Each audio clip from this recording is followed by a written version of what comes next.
Geopelancongan benda baru ke ni? Wujud ke sebenarnya? Sini. Geng Geo nak story.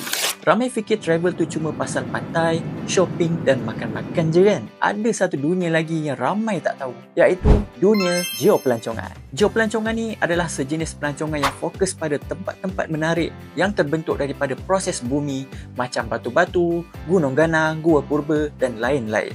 Tapi bukan tu je, ia juga gabungkan elemen budaya tempatan. Jadi kita bukan setakat melancong, tapi juga belajar dan hayati keunikan alam dan orang setempat.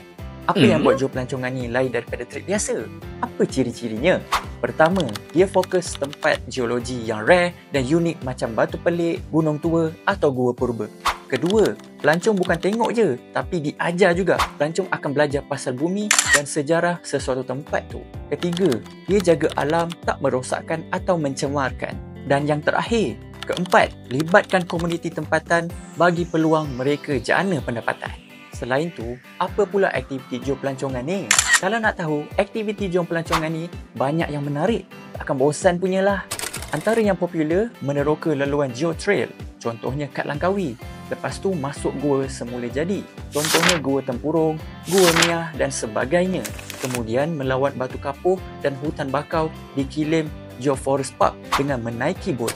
Dan juga sertai bengkel atau ceramah geologi di pusat geopark. Ia bukan sekadar jalan-jalan yang kosong, tapi sangat bermanfaat. Yang paling best, boleh rasa makanan kampung, tidur homestay dan beli craft tangan. Geopelancongan ni memang wujud. Ia bukan setakat lawatan, tapi ada pengalaman, belajar, rasa dan hargai. Jom sokong geopelancongan ni. Untuk alam, untuk masyarakat dan untuk masa depan. Dapat something?